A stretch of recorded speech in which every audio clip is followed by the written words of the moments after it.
Good evening, ladies and gentlemen. Welcome to the Easter edition of the RadeKalls podcast. You're joining us now for episode 8, and today we're going to talk about Gen 2 Pokemon.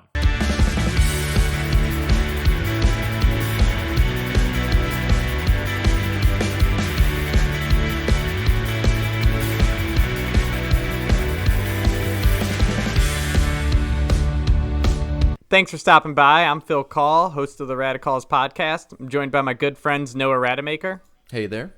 And Jake Burns. What's up? All right, we got a great show for you today. We're covering Gen 2 Pokemon. Before we get started, though, please hit the like and subscribe buttons. If you can, leave a comment or a review.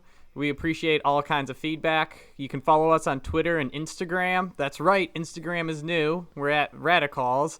I am at RadeKall_Phil, and Jake is at BurnseyJ82. Finally, in the description, you'll see a link to Patreon if you want to help contribute to what we got going on so we can make even better shows for you. Just follow that link and you'll learn a little bit more about us.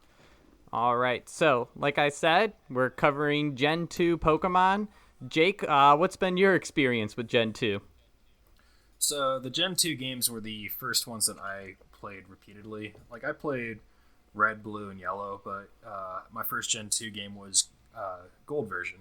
And I played that over and over and over again. And Nice. Crystal came out, and same deal. Played that over and over and over again.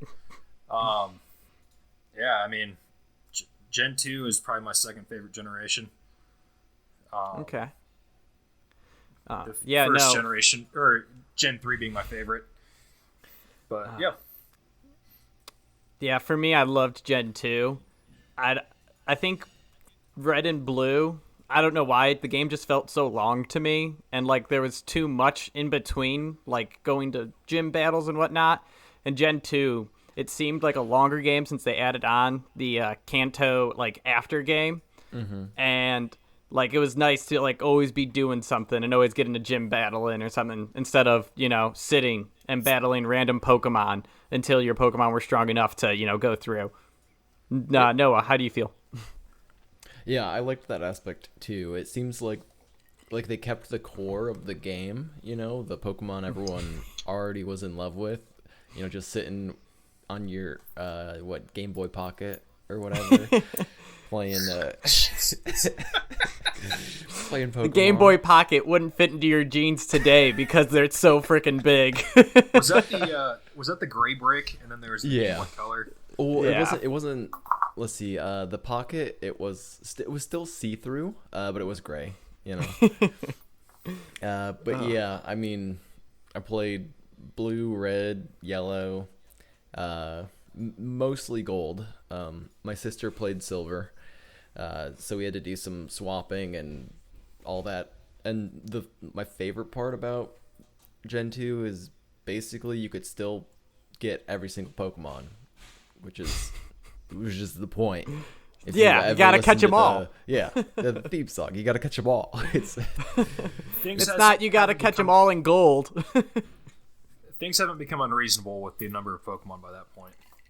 Like, it was all very much capable of obtaining, and it felt more polished too. Like, graphics were better, it moved smoother, Yeah. It didn't feel like super pixelated. Now, if you look at the remastered, the Heart Gold and Soul Silver, now that's a thing of beauty right there. Took a great game and just cleaned it right up. Whatever. You gotta love that 8-bit feel. I mean, it's still technically Gen 2 though. I mean, It's just not. remastered. If you go to Bulbapedia, they classify it as Gen 4 or something. Whatever group it got released with, so Bulbapedia calls the shots. What was I gonna say? I don't know. I can't remember. So what Pokemon did you guys choose to start? I was always a Totodile. I always chose Totodile to start. Yeah, I was a big fan. You just like the water Pokemon thing, carrying over from Squirtle? I was never a Squirtle user, but I liked the fact that Feraligatr could learn water, ice, ground, and dark moves. Okay. Which along with normal type, which could lead a pretty wide variety of stuff. Yeah. Noah, how about you? Do you remember which Pokemon you were taking? Not really.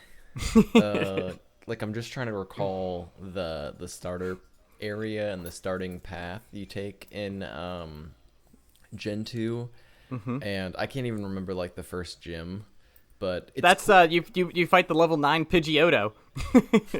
it's great though because like instead of going through a forest and it's like, oh, there's bugs, and then you're at a gym, it's like there was so much more stuff going on besides like trying to get to the gym. You're like, okay, what is this other place? It's like, oh wait, I just let some dogs go or something, or Who let the dogs out? what is this weird temple that has symbols in it? Like, what's going on here? Like that all was like in the first town, I'm pretty sure. Second, but you're close. Look at you, solid memory. Yeah. Gen 2 was messed up though because they had Team Rocket eating slowpoke tails and stuff. Yeah. Like, that was like the one time they addressed that people are eating Pokemon as animals.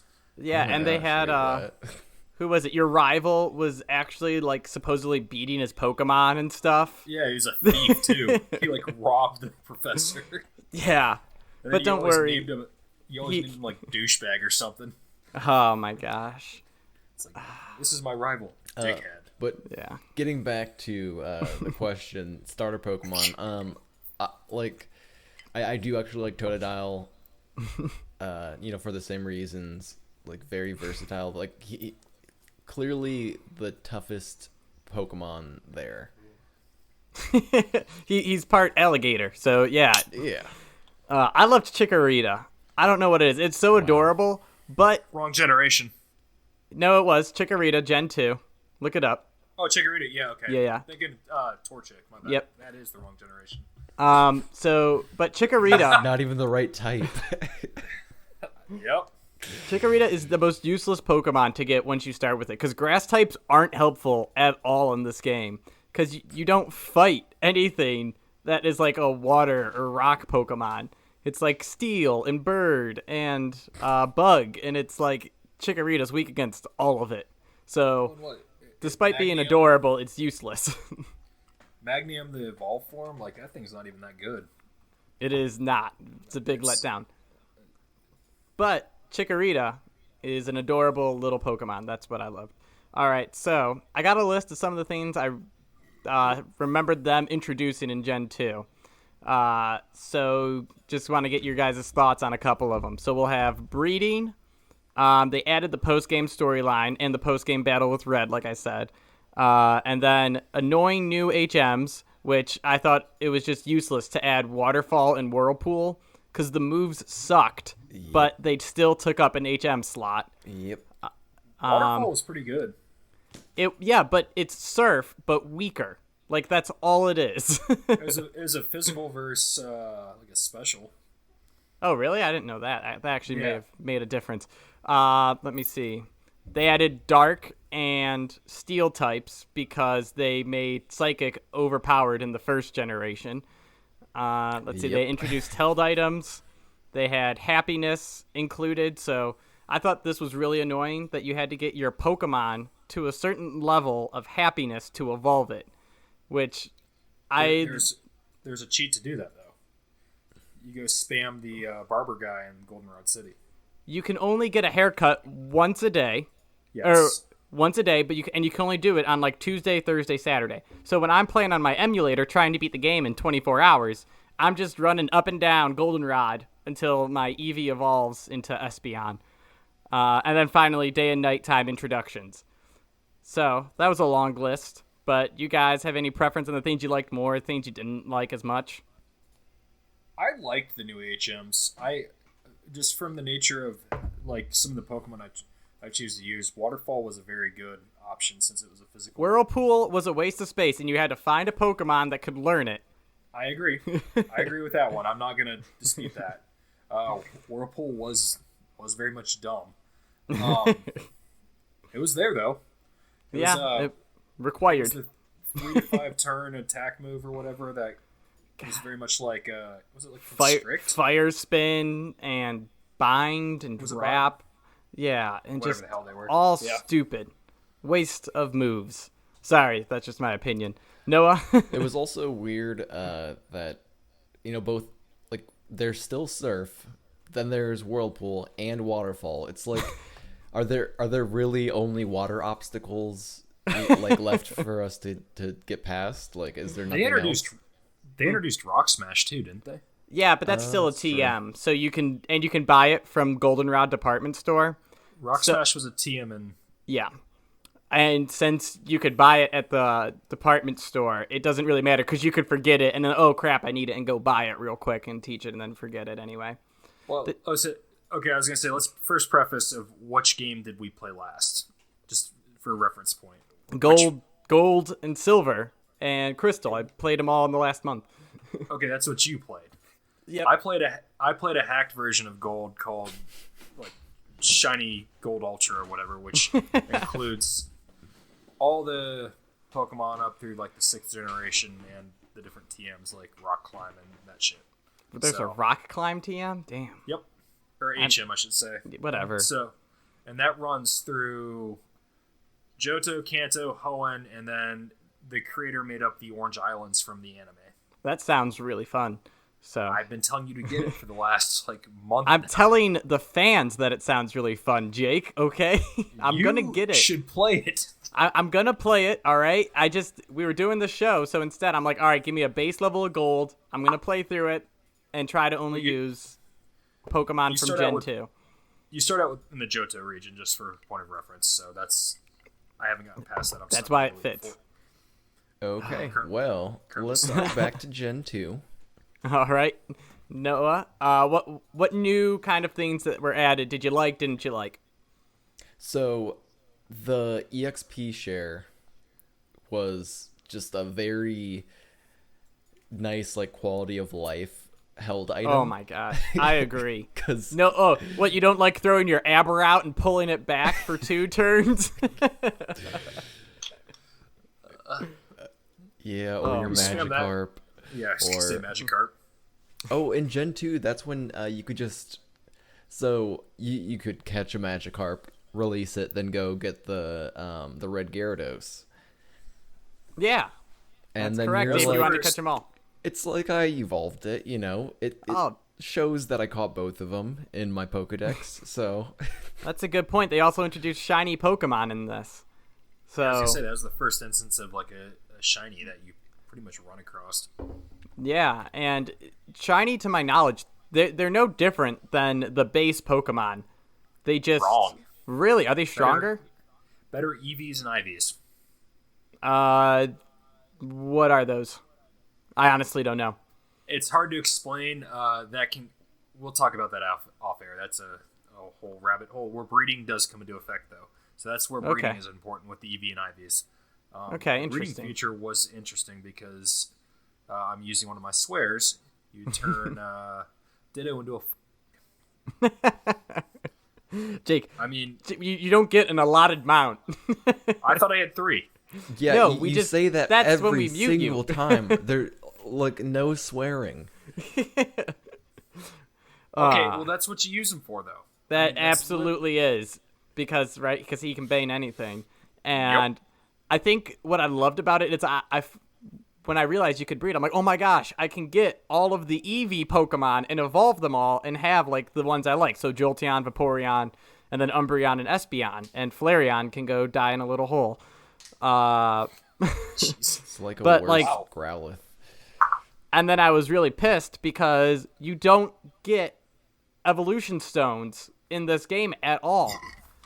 You only get them like at the end or from the Kanto side when you go and show Bill like things.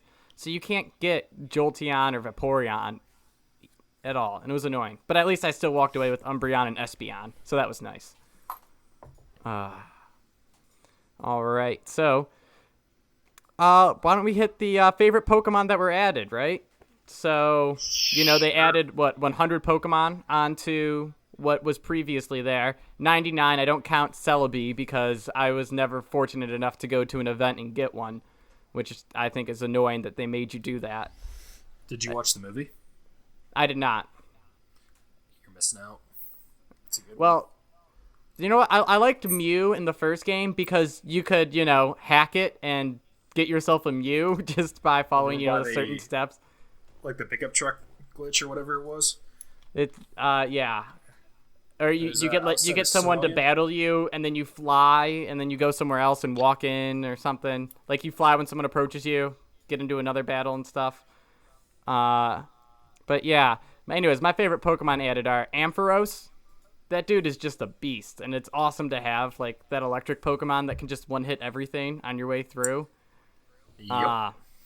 Let's see. And I'm also a big fan of Lantern. That guy, I don't know. When I first played Gold and I found out you can get like different Pokemon from fishing at the harbor, and I got him in a cloister, I think, or a shelter. Like Chinchou. Like getting Chinchou. up, they're adorable. And like once they evolve, Lantern's a solid Pokemon, and it knows water and electric moves, so you don't have to worry about one of those things with your electric Pokemon now. Well, so okay, let's review. What is your starting 6 from this generation, or your top 6? I don't know, cause if I pick that, I'd probably go. Even though I love Chikorita, it's like I said, a waste of space. So I'm gonna go with no legendaries is my preference here, just because you would pick the 6 legendaries you could. I agree. So Cyndaquil evolves into who? Typhlosion. Typhlosion. So it'd be Typhlosion, Heracross, because you need to stop Psychic and Dark Pokemon.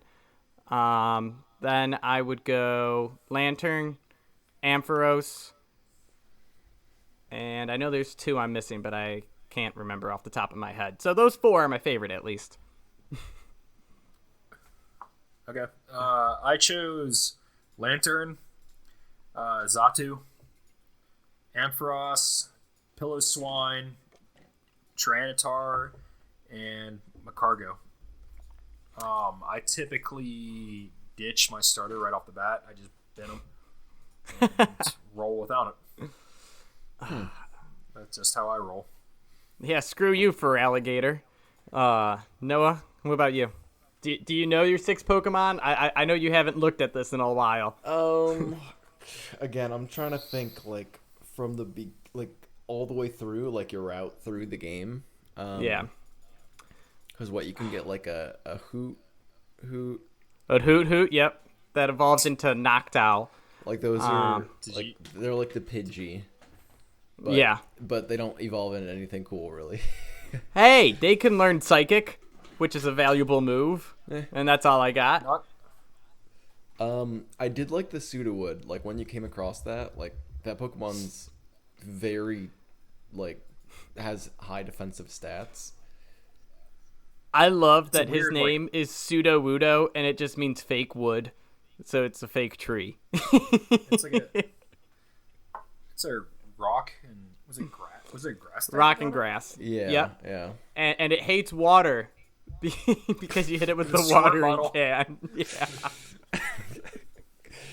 And then other than that, I don't know. I always played around with the unknowns. Like I'd get a few of those, even though they're weak as hell. So do you know how the unknowns actually work?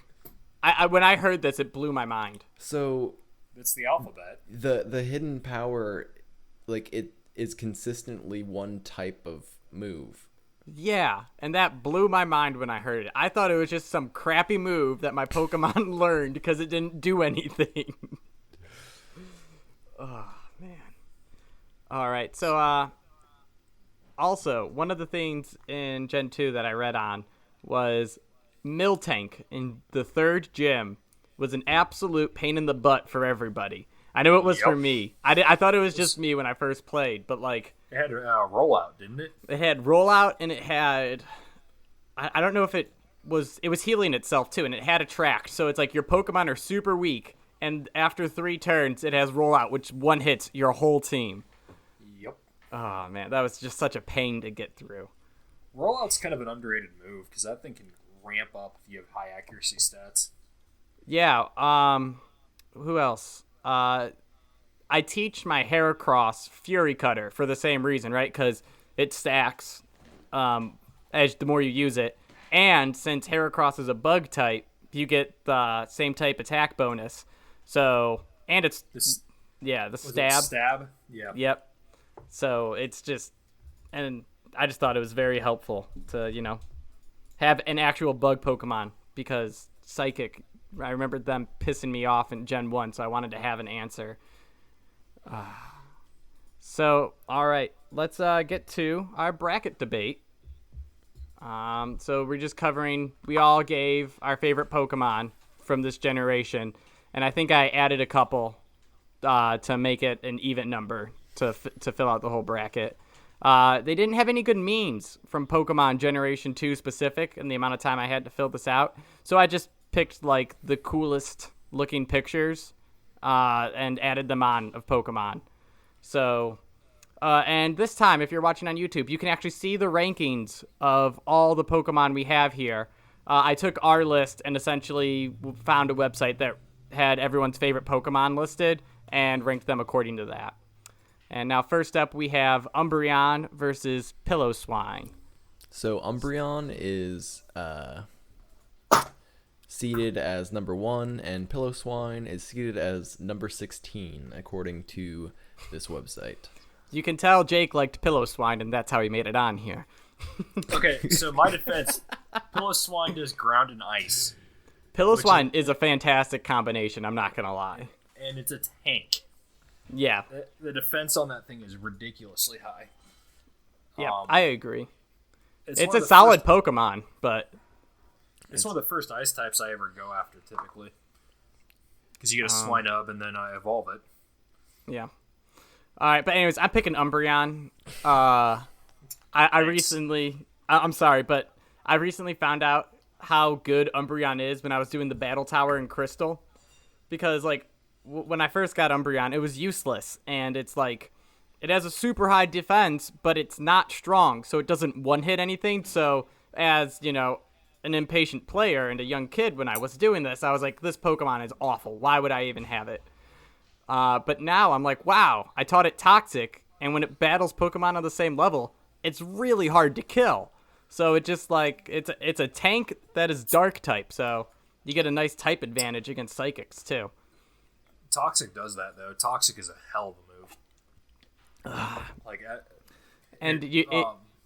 Tell that to younger us. They wouldn't listen because, it doesn't hurt them. Was Sludge a move in Gen 2? I think so. Yeah. Okay. Sludge was pretty good too. Along with Poison typing is overrated, I think. Or underrated. Underrated. Not overrated. Underrated. Yeah. All right. So, Jake, who you picking? I guess you're picking Pillow-Swine, huh? Pillow-Swine, yeah. All right, and Noah? Another thing to note, I'm pretty sure you can get Umbreon before Pillow-Swine too. Like, a lot. Oh, you can. A lot earlier. Well... Yeah. It depends, because when I play on my... what's it called? Emulator, there it is. I can't get Umbreon quick because I have it on like 3 times speed, so I'm flying through all the gyms and I beat it in a day. So my Eevee never gets happy enough to evolve. It's super annoying. But yeah. So I'm also picking Umbreon. Yeah, tanky, dark.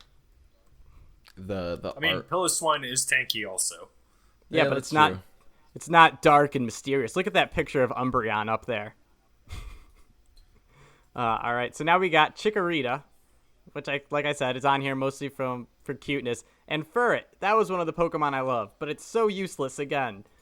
It's fantastic. It can carry, like, all the HMs that you could possibly need when you can't fly. So, Sentret, though, on the other hand, for its prior evolution, is one of the first Gen 2 Pokemon I ever encountered.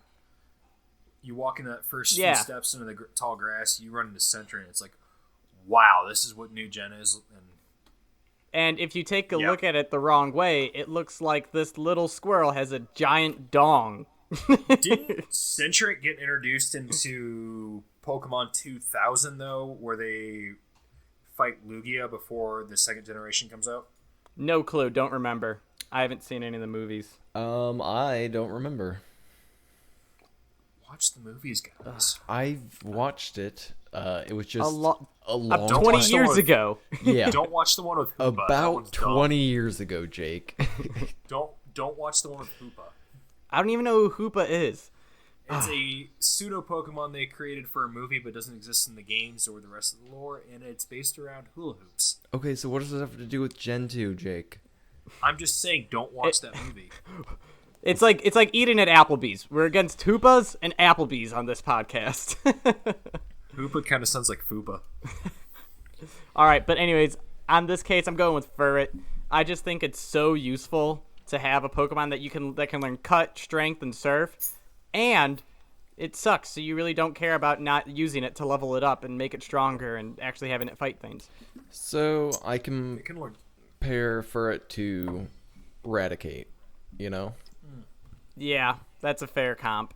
But again, let's see. I think I have a bias towards starter Pokemon, and the cuteness factor is a factor. I like Chikorita better than Furret, and I think Chikorita is more powerful than a Furret. Okay, so you're going Chikorita? Yes. All right, Jake? I'm going Chikorita also. I've used Chikorita as a starter in the past. Wasn't a big fan of it, but Furret is pretty Garbage. useless. I love that 10 minutes ago I was the only one saying Chikorita was the Pokemon I'm taking first, and I was the one that voted against it. You gave us like two really bad choices here, though. They're my favorite. They're on my list. So we got Umbreon versus Chikorita. So here I'm going to go with Chikorita. Like I said, yeah, I know I'm all over the place. Yeah, Phil, this but- doesn't make any sense. Anyways, Keep going, though. Anyways, Let's hear this out. I like Chikorita more than Umbreon for the fact that, like I said, when I was a little kid, I picked Chikorita. I was happy with it because it was adorable. In Umbreon, I was sitting there getting frustrated because it couldn't kill anything in one hit. So I felt like it was useless. So that's why I go with Chikorita. I don't think I ever picked Chikorita as a starter. Yeah, so I'm gonna go with Umbreon. I'm also saying Umbreon. Man, I feel like Jake this episode. Terrible taste. All right, so we're moving on to the southwestern region of our bracket. And we These have Pokemon can all be found in Arizona. And and SoCo and northwest Texas. New Mexico. Xatu is native to New Mexico. Yeah. So we got the number 4 seed Scizor versus number 13 Xatu. So Why do all my picks rank so high? because you picked them. They're like, dude, Jake said Kingler last time, so we're gonna knock all of his favorite Pokemon down. Wait. You mean ranked so low? Well, double digit. Is a higher number than a lower number. Yeah. Yeah, that means it's lower. I understand what you're saying. I Okay. do. And my first what I said Why first. are the seeds so high for them? How about that, Noah? There. Perfect. I'm out of bourbon. So- Ice cubes for my bourbon. So one thing I found out about Scizor is that on the first episode of this, I said that Scyther evolves into Scizor, and I love Scyther, but the fact that it evolves actually hurts my case for him. But then I found out that Scizor and Scyther is one of the only times when you evolve a Pokemon that it doesn't get stronger or weaker. It stays at the same 500 base power level, which I thought was interesting. It just shifts from a speed Pokemon to a super strong Pokemon. It's steel. Yeah. Well, I was gonna say, don't you need to find Steel Coat for it first? Yeah, though? and you have to trade it, but Well, holding an item. yeah, which is Which- annoying. Which you can't do on emulators, which This sucks. is the first Pokemon where that's kind of introduced. You're like, wait, how do I get this new Pokemon? It's like, oh, you have to hold a certain item and trade it. So, Isn't that what Slow King arguably is? Yeah, correct. but All this, right, anyways, this was I got- earlier in the game. That's debatable there, bud. Really? You get the first Slowpoke in the second town where they Slowpoke well. Tails. Yeah. You can get Slowpoke there, but you can't get the King's Rock until you get Strength. Yeah, because it's further down Slowpoke Well. and Scizor. Why do you hate me? Scizor's like the third or fourth. All right, I'm not like I You at the third gym you can get a Scyther, but you have to get Steel Coat. I think you get it actually after on the SS and going to Kanto. Let's not talk about this anymore. We're going way too off I track. do have a question though. Don't you have to have? Isn't Steel Coat also good for Steelix or Onyx Yes. Steelix? Yeah, you have to do one of the two. You have to make a decision. Yeah, and we'll get to that later. Spoiler alert, Steelix is on this bracket. Now I'm picking Scizor because I put him on this bracket, and I really don't like Xatu. The end. I choose Xatu because I put him on the bracket, and he's typically my flying go-to in that generation because of the psychic capabilities and the flying capabilities. So I think the description for Xatu is that it's like all-knowing, but it literally just stands in one spot, like, and that's it. Okay, That's all it does. So my defense is Future Sight is a heck of a move.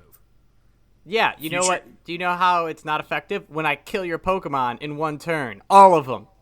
So Future Sight with Fly, you keep spamming. You do Future Sight, then keep spamming Fly. Yeah, but if I use Thunder, I can hit you while you're flying. Badoosh, get out of here. Well, then I wouldn't obviously have a flying Pokemon out if you have an electric Pokemon. Well, I subbed out my electric Your Pokemon when you Xatu put doesn't out want to fly Xatu. anywhere because it just wants to stand still because I don't think that's how that been works. using Future Sight too much. I pick All right, Scizor. we are- What's wrong with Future Sight as a move? It's a legitimate move. It's good. Yeah, it's a does solid damage. move, but we are way off track. Noah, Scizor or Xatu? Scizor. All right. Next up, we got Ampharos and Miltank. Ampharos coming in as the 5 seed. Miltank is the 12. Now, like I said earlier, Miltank was a tank and hard to get past in that third gym. And also, I think it's just, in general, a pretty cool Pokemon. But Ampharos is a beast.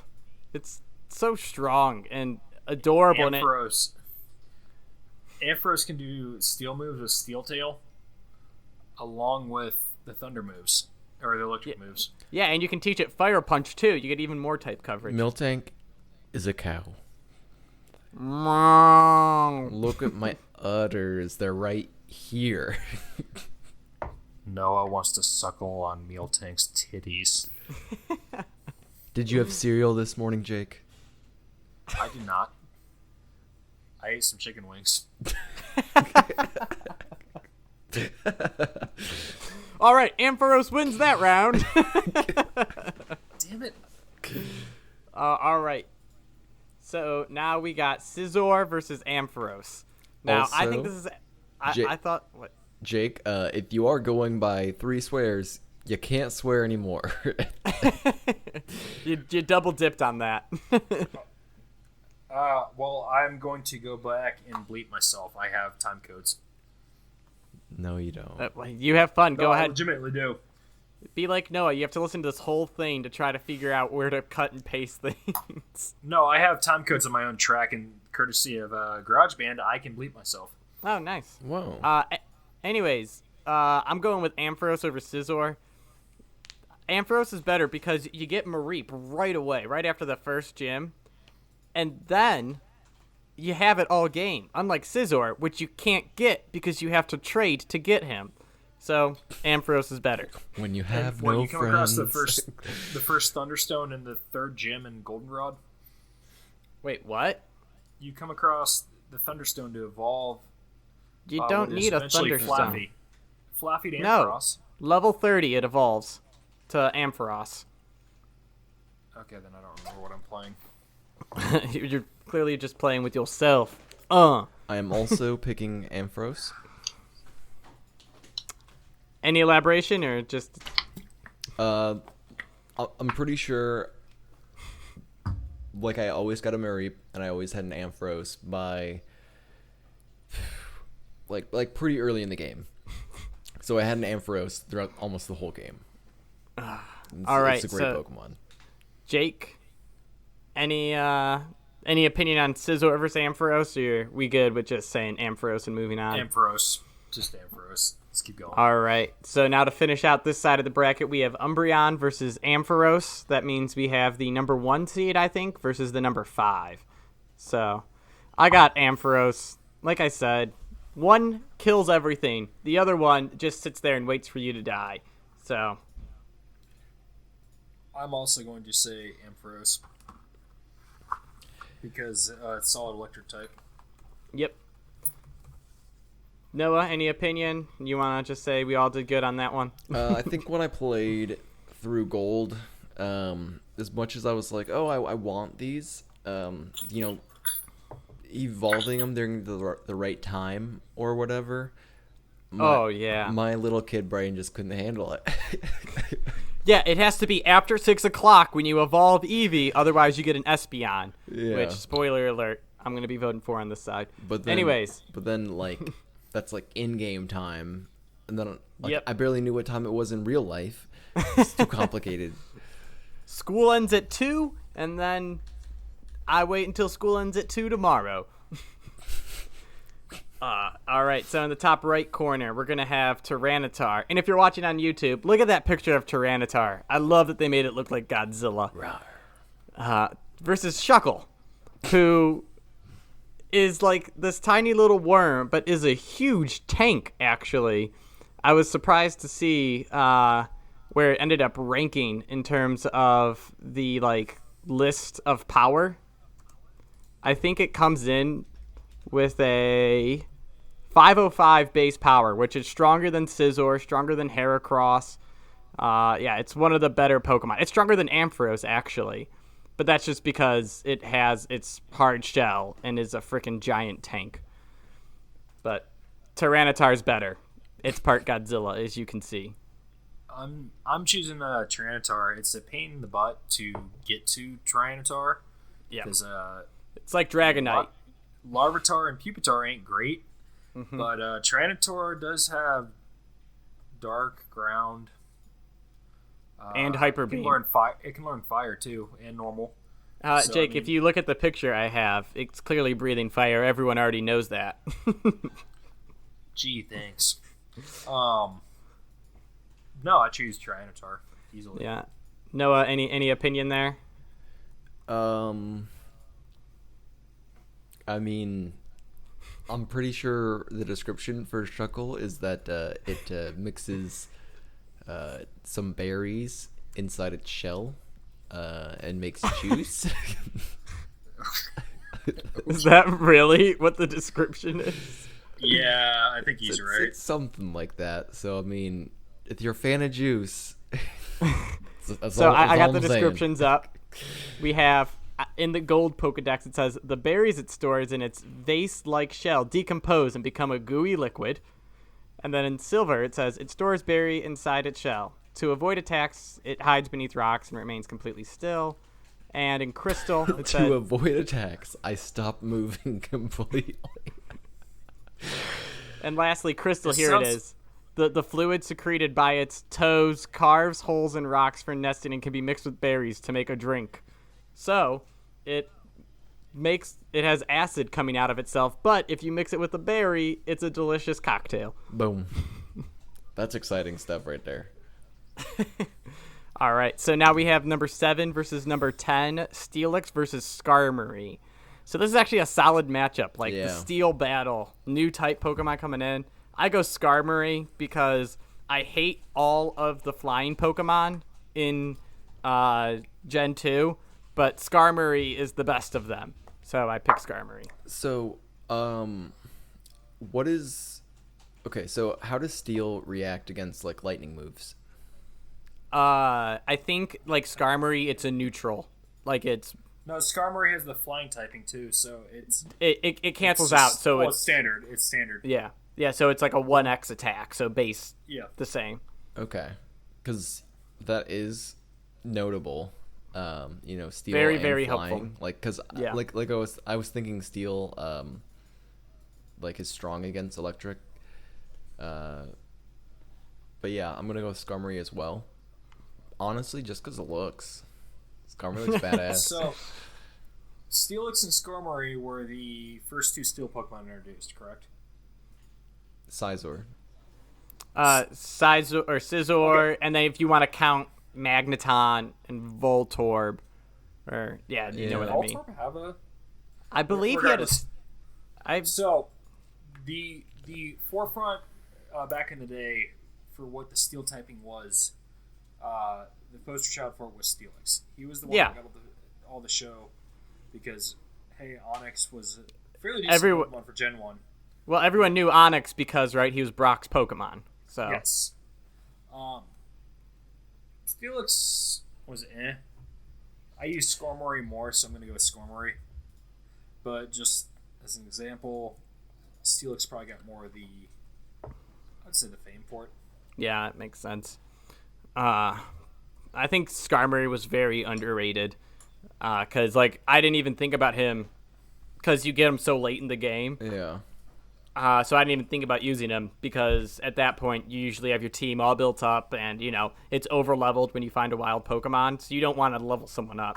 So I overlooked it until I started replaying the games for this podcast, actually. Now we have Tyranitar versus Skarmory. And I'm going to go Skarmory again. While I do like Tyranitar, I used him, and it's like, he has good moves, and he's strong, but I don't know, it just doesn't, like, I think Dragonite's the better version of Tyranitar between the two, since they're, like, the same Pokemon. But I just like Skarmory more. I'm going to go with Tyranitar. Skarmory it served its purpose. It was useful. But Tyranitar, in the end, if you put in the effort and the time to get it to Tyranitar, dividends paid off. It was worth it. I mean, it's what, a 600 level Pokemon that's stronger than any of the legendary dogs. So it is a very powerful Pokemon. Yeah, I'm gonna go with Tyranitar as well. Again, like, you have to put time and effort into it instead of just being like, I'll just pick up this Skarmory, and that's a important factor, Yeah. All right, so now in the bottom right, sorry for cutting you off, we got Espeon, which is the number 3 level, and I think it's Mag Cargo. That's why I couldn't find it when I was typing it in earlier. But that's the number 14. Cargo. It's Mag Cargo. There's a G. Well, are you pronouncing it as a hard G, like Mag Cargo? Yes, I am, and that's what I choose. It's because there's a G. I also pronounce it ESP Eon.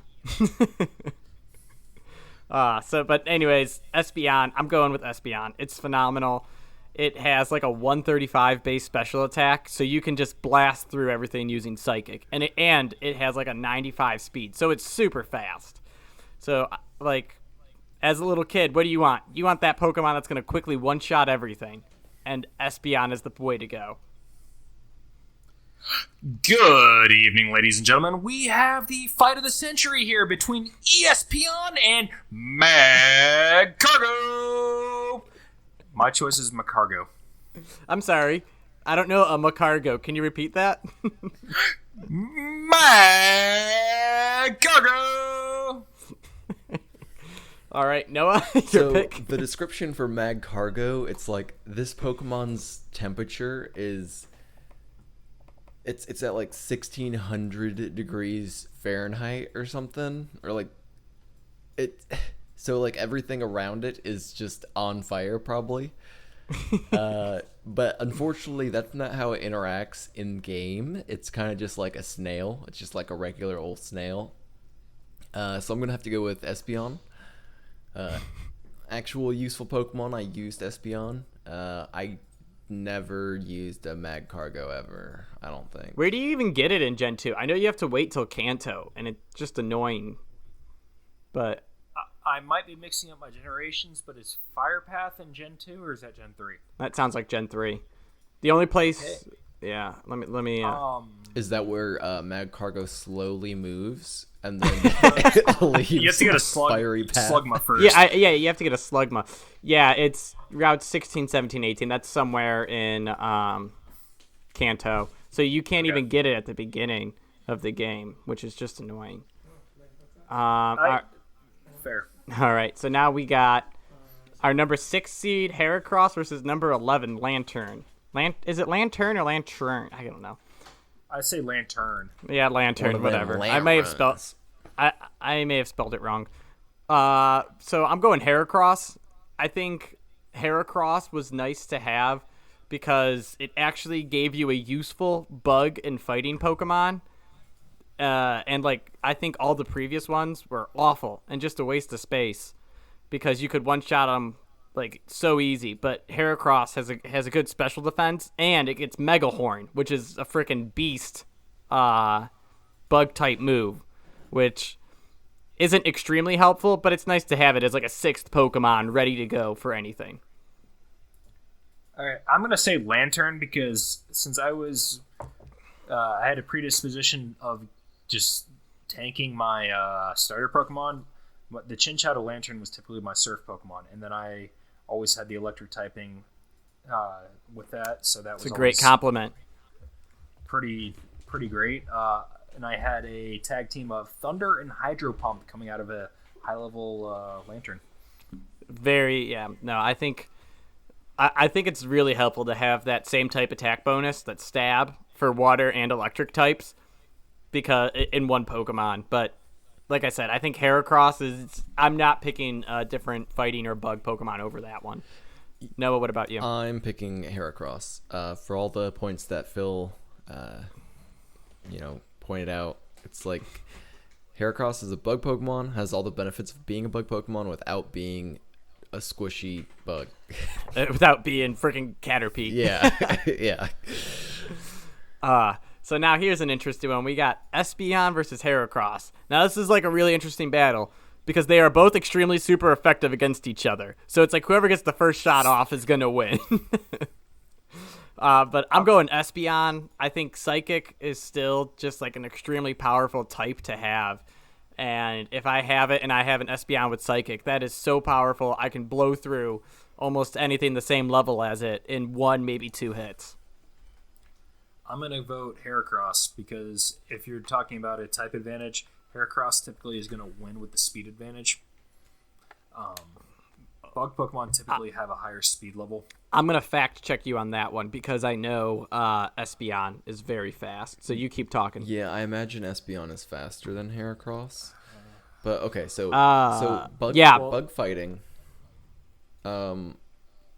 So what's the interaction between Psychic and Psychic's good against fighting, right? Well, Psychic is strong against fighting, but not bug. Well, it should cancel out as a 1. It's super effective. Because it's not weak against bug; it's neutral against bug. That's interesting. Okay, moving on. But yeah, so we're going with Espeon on that then? Yeah. Okay. So now we got Espeon versus Tyranitar. And I just looked it up, by the way. Espeon has an absurd 110 speed with that 135 special attack. So most of the time it's getting the first shot off, and you pretty much really need a dark Pokemon or like Psychic to battle it. Joke's on you. My Heracross carries Quick Claw. Oh my gosh. Yeah, well, my Espeon carries death and brings it to your Heracross. Yeah, so I got Espeon here. Like I said, it's one of my favorites. It's an evolution, and I love Eevee too. So it's like it all blends together and just being a whole good thing. Sure. You going with Tyranitar? Of course. Tyranitar has the dark set to beat an Espeon. Yep. It is also it's borderline a dinosaur that is not considered a fossil Pokemon. So, yeah. Noah? I'm gonna go with Tyranitar. Boo! Boo! Everyone hates you guys. What? That was the crowd. Everyone watching this was just coming in hot on that. I don't know why. Tyranitar just beats Espeon. Bare knuckle, like it doesn't matter how fast you are when you're like a little cat and you're trying to kill a dinosaur. That's fair. All right, so now we got Ampharos versus Tyranitar. Ding, ding, ding! Welcome to Fight Night! We have Tyranitar versus Ampharos. It's going to be a battle of the century here, ladies and gentlemen. Welcome to the Pokemon League Finals. All right, so to be clear, we got Tyranitar who came in as the number 2 seed, And Ampharos, got a couple upsets on the way. That's why he made it as a 5 seed. So, I got Ampharos. I think Tyranitar is like the better Pokemon, and I think I'd rather have a Tyranitar. But going through the game and knowing you have Ampharos for the first 8 gyms plus whatever you don't have Tyranitar for, I think that's just so much better. Like knowing, Ampharos is always my Reener. Like I'm using all these Pokemon, I'm trying to level them up. If they all die, I still have an Ampharos with Thunder Punch waiting to knock out whatever's in its way. So I don't know how Tyranitar beat Shuckle. I'm confused. Can we go back? All right, so my take on it is you can get Ampharos a lot earlier in the game. Yeah. Much more valuable for the long run. Tyranitar is a nice ringer to pull out around the time you get to the Indigo Plateau. Mm-hmm. Well, you can't even get them then. You have to get them in Mount Silver or buy them from the Celadon Game Corner, depending on the game you have. But I was gonna say I bought them. I bought a Larvitar and put him through EXP share. Yep. Just rolled with it. That's what I do with Dratini and Goldenrod City. Yep. That's Ampharos is gonna be my take on it. And Noah, your opinion doesn't matter, but we'd love to hear it. I definitely pick Ampharos as well. I think Shuckle should have won, though, if I'm being honest. Free cocktail. You want your Pokemon to sit and hide from other Pokemon with you while you're getting hammered? Sounds chill. I mean, Noah looks like a turtle right now, so. All right, so now that the bracket's over, I'm actually going to go through... we got some Twitter responses this time when I posted and asking favorite Pokemon from Gen 2, who should we talk about? And the two that came up were Mareep, so Baby Ampharos came up, which I think Who tweeted this? This came from In the Middle podcast. One of the hosts on there, Dylan. They're the ones that responded, so give them a listen if you can. But Mareep was one of theirs. And I think that's a good Pokemon. I remember catching it, thinking, oh, cute little sheep. Mm-hmm, I wonder what it's going to turn into, and it turned into be a great one. And then the other one, you guys are going to laugh, it's Delibird. I don't know if you know what a Delibird is. I saw that one. Was that the Pokemon that was just like walking around randomly throughout the cartoon? It was a Santa Pokemon. Right? It gave out like presents and stuff. Yeah. It literally can't, I don't think it learns any moves that are useful. And it's an ice type and flying, I think. But you have to like teach it everything. And it's not strong at all. It is like it's like a Farfetch'd. And Farfetch'd is cool because of the show, but it's not very useful. Which is true. I feel like Farfetch'd did something. He had his little leaf thing and he smacked people with it. That's about it. So anyways. Oh yeah. I'm not a fan of Delibird. I'm sorry. I'm going to be that guy. I'm sorry, Santa Claus Pokemon. You're not one of my faves. Yeah, I'm going to agree with that one. That one's, Delibird's kind of dumb, but thanks for replying, guys. Yeah, do these people like play Pokemon? Did they know that other Pokemon were available to be picked, or like? I think this guy bought a pack, and these were the only 2 cards in it. Okay, no here's the wonder other he's response. not digging it. If you have a good response to why Delibird's a good Pokemon, comment in the YouTube video, please. Or if you're listening on Apple and Spotify, just post it and tag @RadeKalls in it, and we'll be happy to hear it and take it into consideration. And maybe you'll swing our vote, and we'll talk about it next time. But probably not. But yeah, I mean, yeah, I was gonna say that's really not likely. We're already like elbow deep in our ignorance, so. Well. On that note, thank you guys so much for leaving. Again, hit like, subscribe on whatever kind of podcast tool you're using to listen. If you're on YouTube, leave a comment. Let us know how you feel about what we talked about. Let us know your favorite Pokemon and why Jake is wrong for liking Pillow-Swine. Mm-hmm. You guys even admitted it's a decent Pokemon. Like I said, decent. But everyone else in the world didn't like it, so we got a hammer on you again. Come on, Jake. Get with the program. I suck.